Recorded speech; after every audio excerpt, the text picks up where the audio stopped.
Welcome to the Growing in Love for Life podcast, where it's all about saving and strengthening your marriage and creating the relationship you really deserve and want to have. And now, from growinginloveforlife.com, relationship and marriage coach and best-selling author, your host, Liam Naden.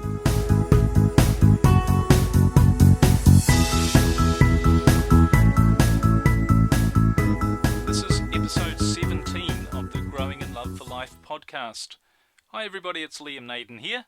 Welcome back to this week's podcast episode. And this week we're talking about what to do if your husband or wife is having an affair. Really interesting subject and something that I come across a lot. People are very concerned when they're in this situation. They really don't know what to do. So if you're in this situation, I think you'll find, I hope you'll find the information really valuable that we're going to share. Just before we start though, there's a couple of things I want to mention. Firstly, I really apologize. It seems that a lot of people last week had trouble listening to our episode last week. And I'm really sorry for that. We had a bit of a technical issue, which meant a lot of people couldn't get on and listen to it. But it's all solved now. That's the great news. So if you would like to listen to last week's episode, episode 16, and you didn't get the chance because you couldn't get onto it or you couldn't download it, it's all there for you right now. And the other thing, I really want to say this to everybody out there who's listening who's really struggling with their marriage.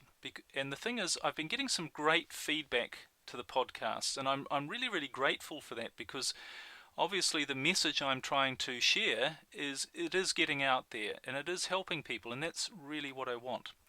But the big problem with these podcasts, and as I say, I'm totally committed to sharing this information with you, but there's only so much I can do in a podcast. It's really just a snapshot. It's really just to give you a few little ideas to help you move in the right direction. But because it's a limited amount of time, I can't really go into it in the depth that I'd really like to be able to do. So what I'm saying is, if you're really serious about saving your marriage, and if you really want to solve the problems once and for all and create a fantastic relationship with your husband or your wife, and really set yourself up for the rest of your life to have a phenomenal relationship, I'd really encourage you to have a look at doing my Save Your Marriage program. Now this is a 30-day program, and I've talked about it before, but what this does, it really gets right deep into showing you exactly what's going on in your marriage and what you've been doing wrong, probably without knowing it, and what are the right things to do. And it's all laid out in a very step-by-step process. So at the end of the time that you work through it, you're going to have a completely different relationship, a different marriage, and you're going to have a much greater understanding of how your marriage is made up, how you're made up, how your spouse is made up, and how you can put all those things together to really make things fly, make things work and create a phenomenal relationship. And included in that is some of my own personal help and guidance. There's the option there, the opportunity there for me to input with you personally and really help you get things sorted, because every marriage is different. So you need to dig deep into what's going on in your marriage and what your unique challenges are in your marriage and really deal with those. So, I mean, even though I'm saying it myself, I know this is a bit of a plug here, but it's a very powerful program. It combines everything I know, everything I've seen and brought together. And I honestly believe it's the most powerful marriage transformation program out there. And already I've had some wonderful reports of some amazing results people have got, where they've really managed to turn things around from really what were quite hopeless or seemed to be quite hopeless situations. So please, if you're struggling, have a look at that and join me on the Save Your Marriage program. It's not that expensive. It's a fraction of the cost of even just a few sessions with a counsellor. So if you've already tried that and that hasn't worked for you, then give this a try as well. And of course, if you're looking at divorce, then you know that's going to be a very expensive exercise. So you can find out all the details about that program at my website, liamnaden.com/program, program. Have a look at that and join me on it, and let me help you personally to really sort out your issues. Okay, enough of a plug. So we're going to get into the podcast, and we're talking about, of course, what to do if your husband or wife is having an affair. So if you are in that situation, what do? You're probably confused, you're probably frustrated and feeling terrible. So you need to know what to do. And when I talk about an affair, I also want to include in this conversation what we call an emotional affair. So it could be that your husband and wife, they're not actually physically having an affair with someone, but they're having what we call an emotional affair. And that's where they're getting more involved than they should be, perhaps, with somebody else of the opposite sex. And that could be through texting someone or chatting online or even on Facebook. Could be somebody at the office that they're chatting to or over the phone. But if you're in that situation, you'll know what I mean. It's almost like they're giving too much undue attention to another person, and that's what we sometimes call an emotional affair. And if you're in that situation, of course, you might be afraid that they're going to actually move on to a physical affair. So whatever the situation for you, if your husband or wife is actually having an affair, if they're having too much contact, that more than you think is appropriate with someone from the opposite sex, or is therefore what we call having an emotional affair perhaps, or even if you're just concerned that you think there's the seeds there somehow that they might actually go and have an affair, that the temptation might arise in the future. If you're in any of those situations, then I think you're going to find the information that I want to share with you today really useful. Because whatever the situation, if you're in any of those situations that I've described, you'll know that an affair is very, very destructive. And not only for your marriage, but for you personally. You're probably feeling at a bit of a low ebb and very confused about things, so you'll know it's very destructive. So as I say, what I want to do in this podcast is I want to give you some ideas of what you can do to cope with and hopefully end an affair that your spouse is having, or perhaps in danger of having, and show you how you can use that to start to rebuild your marriage again as well. Now, just a couple of things to point out before we get into the nuts and bolts here. And the first thing is actually, and this is quite surprising in some ways, but affairs are actually very common. In fact, some reports that I've read suggest that up to a half of married men and a third of married women have had at least one affair during the course of their marriage, which is actually a very high percentage. But if you actually include emotional affairs, such as people who aren't actually physically having an affair with somebody, but they're more familiar than they should be, then I'm sure you'd probably agree that the statistics would be even much higher than that. So affairs are very common. It's not at all uncommon for one or other person in a marriage to become interested and involved in some way with another person outside the marriage. So that's the first thing. But the second thing, and it might not be of much comfort to you to know this, but it does seem to be true from the research that only a very small percentage of affairs ever become long-term relationships. Most of them seem to fizzle out very, very quickly. Now that suggests a couple of things. It suggests that you have a very good chance of saving and healing your marriage, but you need to do two things to do that. Firstly, you need to be able to weather the storm, as it were, or last the distance, and keep your marriage together long enough for the affair to fizzle out. That's the first thing. And the second thing is you have to learn how to cope with and really forgive your spouse for having an affair once the affair is ended. So if you know that few affairs last, and that chances are that your spouse's affair, your husband or wife's affair, whatever they're doing, chances are that it's not going to last, but you need to find ways, firstly, to cope with it while it's going on, and secondly, when it ends, you need to find a way to really deal with how you're going to forgive your spouse for actually having an affair in the first place and get your marriage back on track. Now, just about these two things, I actually covered the second one in the previous podcast. That was all about how to forgive your spouse for an affair. So I'd encourage you to go back and listen to that one if you get a chance, and if you haven't already. But in this podcast, in addition to showing you ways to cope with the situation, which is like weathering the storm, I don't just want to give you ways to just stand by and watch, as it were. But I want to take it a step further, and I want to show you things that you can actually do that can make a major difference in actually hastening the end of the affair. So this is, if you like, you can be proactive in causing or allowing or really helping to make that affair end, which I'm sure is probably what you want to do. You don't want to just stand by and watch and wait for it to end. You want to see if there's something that you can do to stop it. So that's what we're going to cover as well. Alright, let's just talk a little bit about why an affair is so destructive, because I mentioned right at the beginning that affairs are very destructive, and it's certainly something I see all the time. I see the devastating effect an affair has on a marriage. But I'm sure if you're in that situation, you will feel that it's very destructive. But why is an affair so destructive? Well, I think there are quite a few reasons actually, and I just want to outline a few and see perhaps if you can relate to any of these, or all of these probably. First one is an affair really destroys the trust in a marriage. I'm sure you'd agree with that. You know, somebody you trust with everything in your life, all of a sudden they're doing things that you don't know about, you're not comfortable with, you don't approve of, and it's inevitable that your feelings of trust are going to be severely undermined by your spouse suddenly having an affair with somebody. So that's the first thing. The second thing is that an affair also destroys intimacy. And when you think about it, for most people, the thought of their husband or their wife sharing things with someone else that they feel should really only be shared with them, that's a very, very difficult thing to do.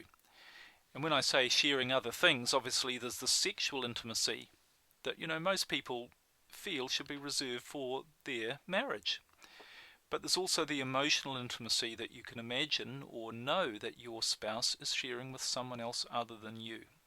So that both of those things have a very negative effect on the intimacy in your own marriage. The third thing is that an affair actually harms your own sense of value as a person, and also your sense of your own attractiveness. And you know, you may well be saying to yourself things like, what's wrong with me? What am I doing wrong? Am I not good enough for them? Am I not enough for them? So you begin to question how good you are as a person, how worthwhile you are as a person, and how attractive you are. So that's another thing that's very destructive. The fourth thing, which is quite similar, is actually it creates guilt as well.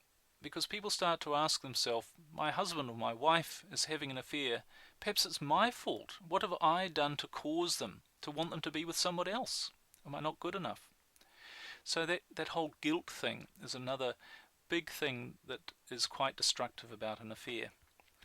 The fifth thing is that it shuts down the communication between you and your spouse.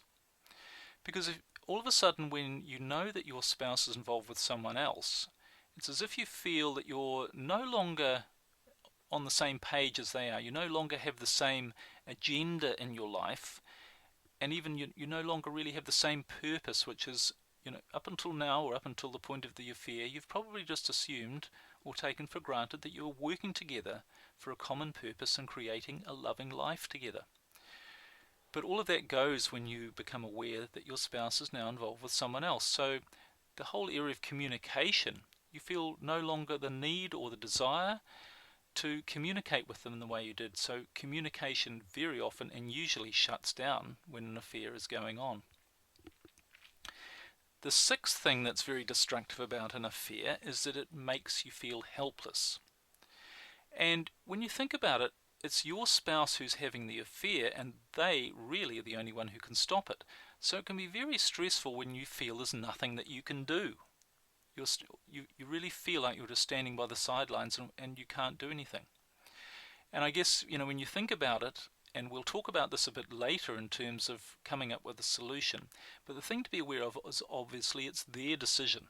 And this can make you feel helpless, but it can also empower you in a different way. But because it's their decision, you really can't do anything directly about it. I mean, you know, you can't exactly punish them for it. You can't lock them in their room or, you know, tell them they can't have dinner or something. You can't do anything to punish them in an attempt to make them stop. So that makes you feel very helpless. And of course, the other thing that an affair creates is bitterness and resentment. And the interesting thing is, it's not only you, if you like, the victim of your husband or wife having an affair who is going to feel bitterness and resentment, but sometimes even your spouse might feel that as well. They might feel bitter and resentful and feel that, I've heard this, that they were almost forced to have an affair because of the problems in their marriage, and they feel bitter and resentful for that, and probably guilty as well. So that's one thing.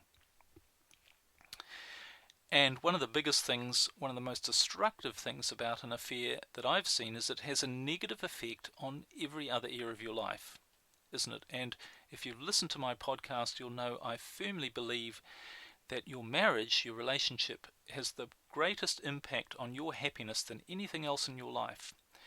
So if the things are going wrong there, then it's going to affect your health. You're going to be under stress. Your business or your career is probably going to be affected as well. And I've seen people who've been almost paralyzed when in making decisions. Their ability to make decisions just disappears, and their productivity really drops as well. And it can also affect your relationships with other people. It can make you withdrawn or irritable. It can be with your children or your friends or your extended family. But it's going to have a negative effect on every other area of your life, which is why you need to really see whatever you can do to stop it happening and resolve it. Okay, and the biggest problem with all of these effects, I think the overriding problem is that what tends to happen is that all of these things, they create an environment in your marriage which is not good. And in fact, it's not only not good, but it's often this environment which just simply drives the two of you further apart. If your marriage is not a happy place, if you're not a happy person, and if it's full of all these negative things, it can actually make your spouse even more want to head away into the arms of another person, and also make you more readily want to end the pain by just simply seeking a divorce. So it actually can make things worse, if you like. It can set up a cycle of pain, and the end, more often than not, is simply divorce and ending the marriage. But the good news is it doesn't need to be like that, and that's what we're going to cover right now. So let's really get into it here. How do you stop your husband or wife from having an affair? Okay, pretty big question. Well, I'm going to give you two sets of ideas here. And the first set is, or the first group of ideas, is what not to do. If you want to stop your husband or wife from having an affair, there are things you should not do. And they are, in fact, just as important as the things that you should do. Now, the things that you should not do, I'll have to be honest here and say the chances are you're probably doing some, if not all, of these things. And the reason you're doing these things is you probably think they're the right things to do. Chances are you will just think, well, that's the right thing to do. It might have been something you've read somewhere, or just intuitively you feel it's the right thing to do. But I'm sure if you are doing any of these things, I'd be willing to bet they're not really helping. And chances are they'll actually be making things worse. So as I go through these things, just think, am I doing any of these things, and are they actually helping, or are they making things worse? Alright, so what should you not do if you want to stop your husband or wife from having an affair? Well, the first thing is, don't confront them. Alright, don't go up to them and say, I know you are having an affair, and don't gather evidence, don't present it to them, and don't be confrontational with them. Don't demand an explanation, don't accuse them of anything. So above all, first step, don't confront them about the affair. That's very important. And you'll see a little bit later on why it is so important that you don't do that. Second thing is, don't try to make them feel guilty. So don't say things to them like, how could you do this to me? Don't you care about me or our family? Look at what you're doing to the children by having an affair. If we split up, it'll be your fault because you have chosen to have an affair. None of that's going to work. Don't try to make them feel guilty. Okay? Third thing, don't try to discuss it with them. Now, often people, when they realize that their spouse is having an affair, they want to talk to them about it, and they feel that by talking about it, they're going to be able to solve the problem that's causing the affair. But that's a little bit like counselling. It's a lot of talk, but not necessarily, or I don't believe it's the right approach. And in fact, if you're in this situation, you might have already talked about it with them. And if you have, I'd be willing to bet it hasn't stopped. And why is that? Well, let's face it, they already know that what they're doing is wrong. If you've talked to them about the fact they're having an affair, they know it's wrong. In fact, even if you haven't talked to them, they still know that really deep down they should not be having an affair when they're married. But it's not stopping them from doing it, is it? And the reason is the part of their brain that's responsible for their behaviour, for what they do, is not the logical part of their brain. You know, we're driven by our emotions. We're not driven by logic. So we can know what we should and shouldn't do, but we still do the opposite. And just an example, think about cigarette smokers. I mean, if you tell a cigarette smoker you shouldn't smoke, they already know that. They can probably tell you the statistics and all of the terrible side effects and the reasons why they shouldn't smoke far more than you, but they still smoke. So it's not about discussing it with them and trying to come up with a logical solution, because this is not a logical problem. This is an emotional issue. So don't try and discuss it with them, because it really doesn't do any good. The next thing is, don't threaten them.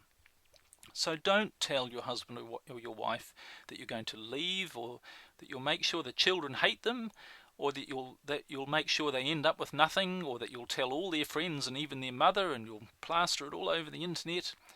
No, don't do any of that, because that's only going to make them feel worse about you and make the other person seem more attractive. And that's the opposite of what you want to do, and we'll cover that a bit later. So that's number 4, don't threaten them. Number 5, don't beg them to stop. So don't plead with them or get tearful or emotional with them and beg them to stop and say, please, can you stop having an affair? If you don't mind me saying, that's pathetic, and it's not going to get you anywhere. So don't beg them to stop. The next thing is, don't demand them to stop. You know, don't say you must stop having an affair. If you've already tried that, you will know that it's pretty futile, complete waste of time. Next thing is, don't get angry or upset with them about it. Now that's going to be very, very difficult to do, I realise that. But when we talk about some of the things you can do, I think you'll see that you don't need to get angry and upset, because the problem with being angry and upset is that you feel bad. And one of the keys to life is to figure out how to not feel bad, how to feel good. So we don't want you to be angry or upset with them about it, and it doesn't do any good anyway. Okay? Now the effect of all of these things, and why I'm saying don't do any of these things, is because if you do any of these things, what you're actually doing is you're making you and your marriage even less attractive than they already are, and by default the other situation even more attractive. And we'll talk about this shortly, but one of the main reasons that your spouse is having an affair is because there are things that are not attractive, that he or she is not finding attractive in your marriage. So you don't want to make your marriage even less attractive, and you don't want to make yourself even less attractive. And if you think about all of the things I've talked about, none of them are pleasant, none of them are positive, and they're just simply not attractive. So doing those things is the opposite of what you want to do, and you want to make it your spouse's choice and decision to end the affair. It's got to be a decision of their own free will, and they're only going to do that if they can see that being with you is more attractive than not being with you. So don't do any of those things. Alright, so enough of the negatives. So what should you do? And I hope you're taking a few notes here, by the way. And the reason I do this in podcast form is that you can listen to it over and over again.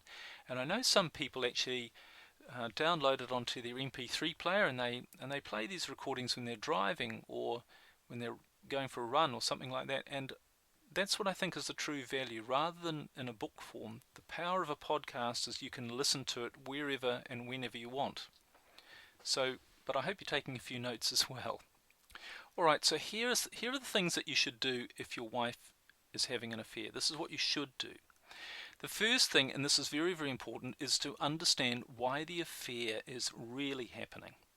Now you might think there are lots of reasons. You might think, well, the other person's better looking than I am, or we've had a lot of pressure on our marriage lately, and financial pressures or whatever, and that's why my husband or wife's gone off and had an affair. Or perhaps they just happened to meet someone and it happened by accident. No, there's actually only one reason why your spouse is having an affair, and that's because all of their emotional needs, and I mean all of their emotional needs, are not being met in your marriage. So what does this mean? Well, look, we've all got emotional needs. We all need to feel good. Things like intimacy, trust, safety. We're built in, we're wired to seek to feel good, and that's a good thing. I'm sure you'd agree.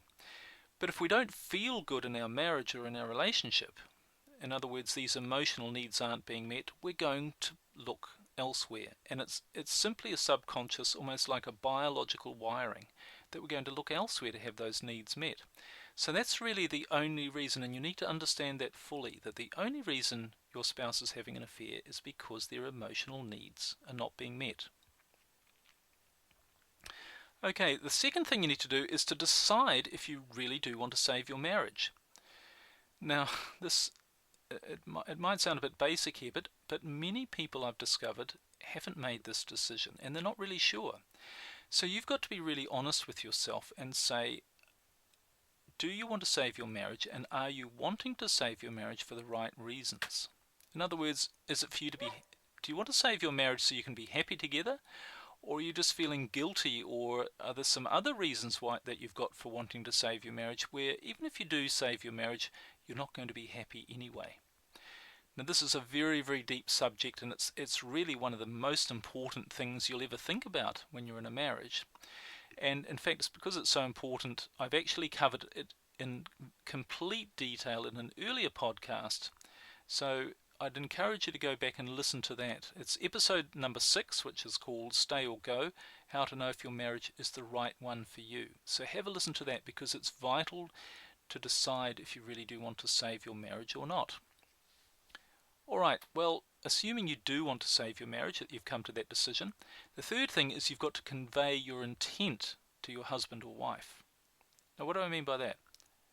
Well, that means that if you've decided that yes, you definitely do want to save your marriage and it's for the right reasons, that you tell them that that is your intention. So tell them you're not happy about the affair. So obviously you're telling them that you know about the affair, but tell them you're not happy about it and you don't think it's acceptable, and that your intention is for it to stop. Now don't be emotional. Don't plead with them. Don't try and make them feel guilty or bad. And in other words, don't do any of the things I talked about earlier about not to do, but be firm, positive, and almost matter of fact. Just convey to them clearly that the outcome that you intend to have, not that you want, but that you intend to have, and that you're determined to get, is that they will end the affair. Okay, so you've laid it out in the open and said to them, I value our marriage, I want the affair to end, and it was my intention that it is going to end. Right, step number 4, and this is a very big one. We talked earlier about emotional needs. How everyone has emotional needs.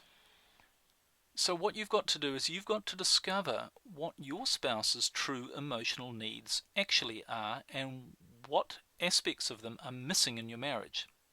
So you've got to find out what they really want. And the best place to start with this is a big thing, but the best place to start is where you know the gaps are in your marriage, and you will know where the gaps are. And in my Save Your Marriage program, I have several processes where we go through, and you can see very, very clearly where the gaps are. And once you know where the gaps are, then it's quite easy to fill them, but the real battle is to find out what those gaps are. So you can look at things like your sexual relationship. Is your sex life good? Is it exciting and fun? Do you think your husband or wife is fulfilled? Are you fulfilled in your sex life? Does your husband or wife feel supported by you in their life, or supported in general? And do they have enough adventure, excitement, variety? Is enough going on to keep them stimulated in your relationship? So you've got to find out what their emotional needs are. What's missing in your marriage? That's very, very important.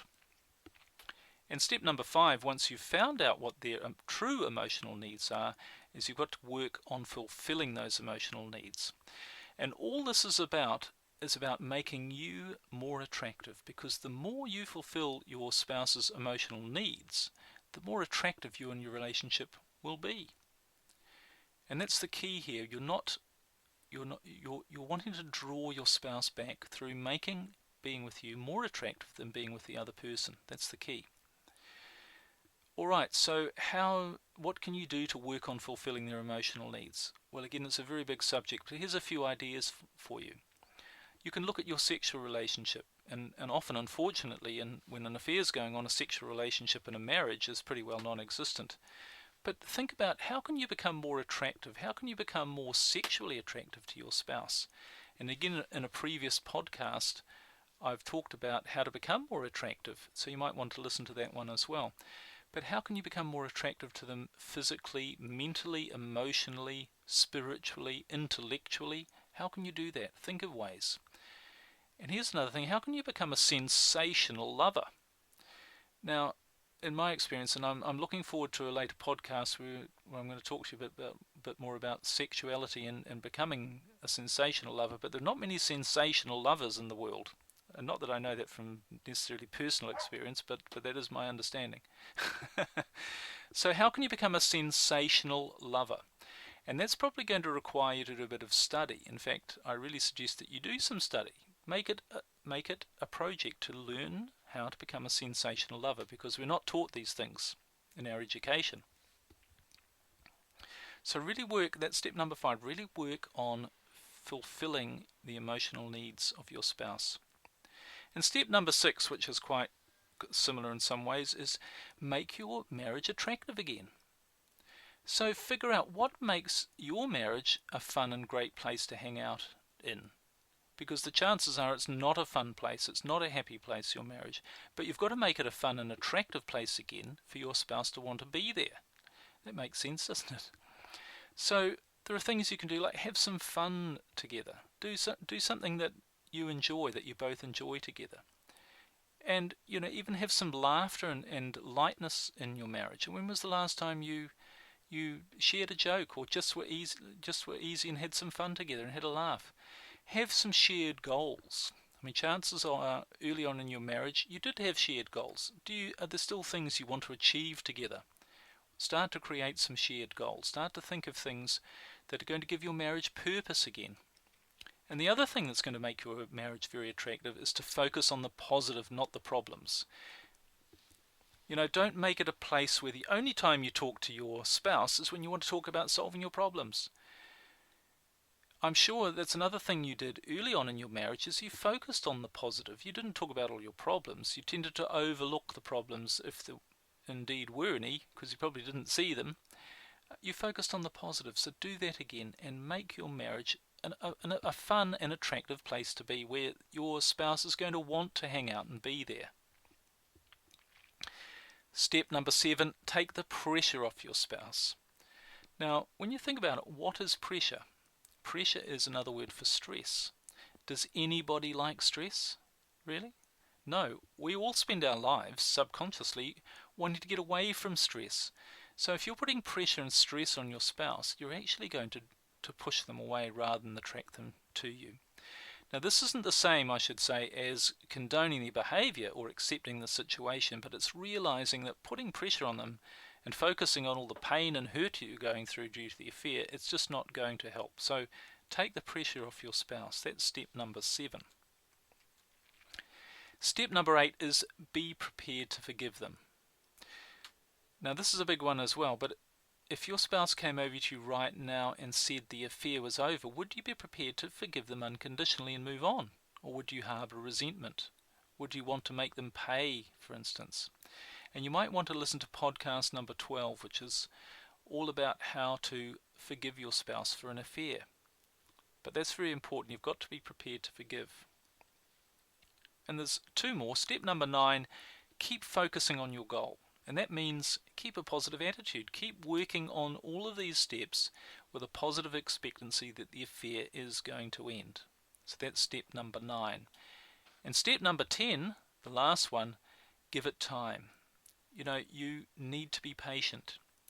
Just try all of these things, keep a positive attitude, and just keep going. Most people, in anything, they just give up just before they reach the goal. So if you decide that your marriage is worth saving and you're going to save it and you're going to end the affair, just keep going. Never give up and be patient, but be aware that it may take some time to do that. So those are the 10 steps, and obviously there's absolutely no doubt an affair is extremely destructive. It's one of the biggest challenges a marriage is ever going to face.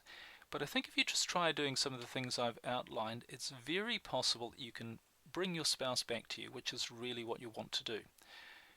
In other words, it becomes their decision to be with you. And in fact, I've often seen an affair can be, dare I say it, a positive thing for a marriage, because what often happens is it's the catalyst to create a stronger marriage than even existed before it happened. So expect there can be, if you like, a good side to this as well. So I really hope this helps, and if you're in the situation where your spouse is having an affair, or even if you think they're thinking about it, then I hope this has given you some tools that you can work on to bring your relationship back on track. And please, I want to make the point again, if you're really struggling, you really want to get things sorted once and for all, I really urge you to join my Save Your Marriage Relationship Transformation Program at liamnaden.com/program. I think you're going to find that an extremely valuable thing to do.